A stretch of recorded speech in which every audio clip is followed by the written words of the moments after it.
தமிழ் உள்ளங்கள் அனைவருக்கும் இனிய வணக்கம். இது உங்கள் தமிழ் ஸ்டோர் சேனல். மிக முக்கியமாக நேற்றுடைய அப்ளிகேஷன் டேட்ன்றது நேற்றோட முடிஞ்சிடுச்சு. ஸோ எக்ஸ்டெண்ட் பண்ணியிருந்தாங்க எக்ஸ்ட்ரா.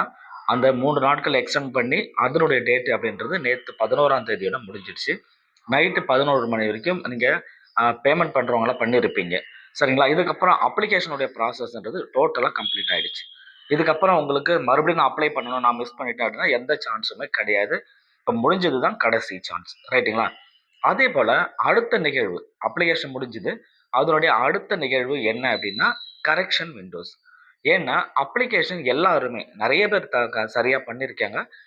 சரியாக பண்ணாத சில தவறுகள் ஏற்பட்டிருக்கிற மாணவர்களுக்கு அடுத்த ஒரு வாய்ப்பு, அந்த தவறுகளை சரி பண்ணுவதற்குண்டான ஒரு வாய்ப்பையும் கொடுக்குறாங்க. அதுதான் வந்து கரெக்ஷன் விண்டோ அப்படின்னு சொல்கிறது. இந்த கரெக்ஷன் விண்டோ இன்னையிலிருந்து 12ஆம் தேதியிலிருந்து நமக்கு ஓப்பன் ஆகிடுது. 12ஆம் தேதியிலிருந்து நீங்கள் கரெக்ஷன் விண்டோவை கரெக்ஷன் பண்ணிக்கலாம். என்னென்ன கரெக்ஷன் பண்ணலாம் அப்படின்றது தான் இந்த வீடியோவில் உங்களுக்கு டீட்டெயிலாக நான் சொல்கிறேன். இன்னமும் சந்தேகங்கள் இருந்ததுன்னா கமெண்ட்டில் சொல்லுங்கள். சரி, இப்போ எந்த தவறுமே இல்லை சார் எனக்கு. இப்போ நான் என்ன செய்யறது அப்படின்னா, நீங்கள் ஒன்றுமே செய்ய வேணாம். எந்த ஒரு ஆக்ஷனும் எடுக்க வேணாம். அப்படியே விட்டுடுங்க. ரைட்டுங்களா? அது போதும். எந்த ஒரு கரெக்ஷனும் உங்களுக்கு இல்லை அப்படின்றது. 2வது அடுத்த கேள்வி என்ன வரும்னா, எனக்கு தவறு இருக்குது அப்படின்றத நான் எப்படி தெரிஞ்சுக்கிறது அப்படின்னு ஒரு கேள்வி வரும். தவறு இருக்குது அப்படின்றது ஒன்று, நீங்கள் தவறுகள் செய்யும் பொழுது நீங்கள் பிரிண்ட் அவுட் எடுத்து வச்சு பார்த்தீங்கன்னா கன்ஃபர்மேஷன் பேஜ் பிரிண்ட் அவுட் எடுத்து வச்சு பார்த்துருந்தீங்கன்னா உங்களுக்கு தெரியும். அப்படி நீங்கள் பிரிண்ட் அவுட் எடுக்கலைன்னா பரவாயில்ல, உங்களுடைய லாகினுக்கு உள்ளே போயிடுங்க. மறுபடியும் கன்ஃபர்மேஷன் பேஜ்னு ஒன்று இருக்கும். அதை டவுன்லோட் பண்ணிட்டீங்க. டவுன்லோட் கன்ஃபர்மேஷன் பேஜ் அப்படின்னு இருந்ததுனாவே உங்களுக்கு எந்த பிரச்சனையும் கிடையாது. சரிங்களா? அதனால் நீங்கள் அதை பற்றி ஒரி பண்ண தேவையில்லை. யார் ஒரி பண்ணணும்? யார் இந்த கரெக்ஷன் விண்டோவை யூஸ் பண்ணணும் அப்படின்னா, எங்கெங்கெல்லாம் தவறுகள் செஞ்சுருக்கீங்க, யார் யாருக்கெல்லாம் என்னென்ன தவறுகள் வந்திருக்கு அப்படின்றது பார்த்துட்டு, அந்த தவறுகளை சரி பண்ணுறதுக்கு உண்டான வாய்ப்பை தேடி இருக்கிற மாணவர்களுக்கு மட்டும்தான் இந்த கரெக்ஷன் விண்டோ யூஸ் ஆகும். வேறு யாருக்கும் தேவையில்லை. அப்படி என்னென்ன மாதிரியான தவறுகள் இருக்கும், எந்தெந்த மாதிரியான தவறுகளை சரி பண்ணலாம் அப்படின்றத டீட்டெயிலாக நான் சொல்கிறேன். ஸோ எண்டு வரைக்கும் பாருங்கள். இந்த வீடியோவை ஷேர் பண்ணிக்கோங்க. அதுக்கு முன்னாடி பார்க்குற எல்லா மாணவர்களுமே வீடியோவை சப்ஸ்கிரைப் பண்ணிக்கோங்க. சரி, ஃபர்ஸ்ட் வந்து பார்த்தீங்கன்னா பேரண்ட்டோடைய நேமு, கார்டியன் நேமு இதை வந்து சேஞ்ச் பண்ணிக்கலாம். ஏதாவது ஒன்று தான், அப்பாவோட பேரும் அம்மாவோட பேரும் யாராவது கொடுத்துருந்தாங்கன்னு சொன்னால் ஏதாவது ஒன்று தான் நீங்கள் சேஞ்ச் பண்ண முடியும். சரிங்களா? அது ஒரு ஆப்ஷன் கொடுத்துருக்காங்க. அடுத்தது வந்து class 11, class 10th, class 12th அதனுடைய டீட்டெயில்ஸ், அகாடமிக் டீட்டெயில் இருக்கு இல்லையா? இந்த அகாடமிக் டீட்டெயிலை எல்லாமே சரி பண்ணலாம். நீங்கள் வந்து மார்க்கை தப்பாக போட்டாலோ, பர்சன்டேஜ் தப்பாக போட்டாலோ, அல்லது ரிஜிஸ்ட்ரேஷன் நம்பரை தப்பாக போட்டிருந்தாலோ அது எல்லாமே நீங்கள் சரி பண்ணிக்க முடியும். அப்புறம் வந்து ஸ்டேட்ஸு, நீங்கள் எந்த ஸ்டேட்டுன்னு சொல்லி ஒன்று நோட் பண்ணியிருப்பீங்க இல்லையா?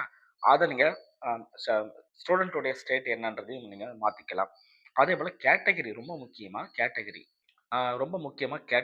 கேட்டகரி வந்து OBC, BC, BCM, MBC, SC, ST என்னவா இருந்தாலும் சரி, நீங்கள் எந்த கேட்டகரியில் இருக்கீங்க, சில பேர் தவறுதலாக கொடுத்துருப்பீங்க. அது தவறுதலாக ஏதாவது கொடுத்துருந்தீங்கன்னா அதை இப்போ சரி பண்ணுறதுக்கு உண்டான ஒரு வாய்ப்பையும் கொடுக்குறாங்க. அடுத்தது பிடபிள்யூடி கேண்டிடேட் இருக்கீங்கன்னா பிடபிள்யூடைய டீட்டெயில் ஏதாவது தவறுதலாக கொடுத்துருந்தீங்கன்னா அதையுமே சரி பண்ணிக்கலாம்.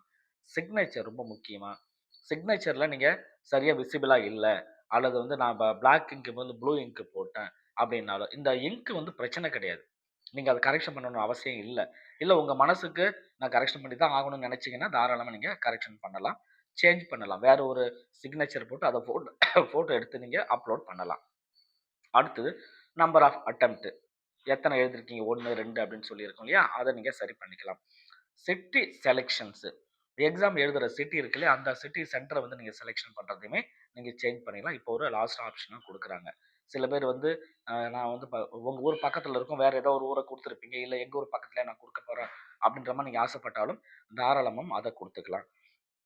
அடுத்தது medium of examination. Medium of examination நீங்கள் தமிழோ இங்கிலீஷோ, தமிழ்னு செலக்ட் பண்ணால் இங்கிலீஷு காமனாக வந்துடும். இங்கிலீஷை செலக்ட் பண்ணிங்கன்னா ரீஜனல் லாங்குவேஜ் ஏதாவது ஒன்று செலக்ட் பண்ணணும். ஒரு இங்கிலீஷ் வந்து எல்லாருக்கும் காமன், கூட ஒரு ரீஜனல் லாங்குவேஜ் என்ன செலக்ட் பண்ணுறீங்களோ அது வரும். சரிங்களா? அது நீங்கள் பார்த்துக்கோங்க. 13 லாங்குவேஜ் இருக்குது, எதை வேணால் நீங்கள் சேஞ்ச் பண்ணிக்கலாம். அதுக்கப்புறம் ஐடென்டிட்டி ப்ரூஃப் வந்து பார்த்தீங்கன்னா ஆதார் கார்டு யாராவது கொடுத்துட்டீங்கன்னா ஆதார் கார்டு வந்து இது பண்ணலாம்.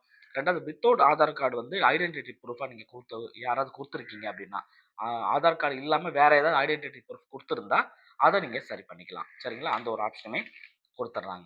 ஸோ இந்த மாரி இருக்கிற கிட்டத்தட்ட என்னன்னா, ஒரு 90% ஆஃப் டீட்டெயில நீங்க சேஞ்ச் பண்ணிக்கலாம். நீங்க தவறுதலா குடுத்திருந்தத சரி பண்றதுக்கு வாய்ப்புகள் வரும். கடைசியா அதுக்கு ஒரு பேமெண்ட் வரும். அந்த பேமெண்ட்ட நீங்க கட்டிட்டு குளோஸ் பண்ணிக்கலாம். சரிங்களா? ஆனா இது வந்து லாஸ்ட் சான்ஸ். இதையுமே தவறுதல் இல்லாம நீங்க சரியா எழுதி வச்சுட்டு கரெக்ட்டா அத பார்த்து, பார்த்து டைப் பண்ணுங்க. ஸ்பெல்லிங் மிஸ்டேக் இல்லாம முடிஞ்ச அளவுக்கு ட்ரை பண்ணுங்க. சரிங்களா? இன்னும் வேற ஏதாவது சந்தேகங்கள் இருக்குதுன்னா கமெண்ட்ல சொல்லுங்க. டீட்டெயிலா உங்களுக்கு நான் சொல்றேன். ஸோ அடுத்து எப்படி கரெக்ஷன் பண்றதுன்றது அடுத்த வீடியோல உங்களுக்கு நான் சொல்றேன். Thank you.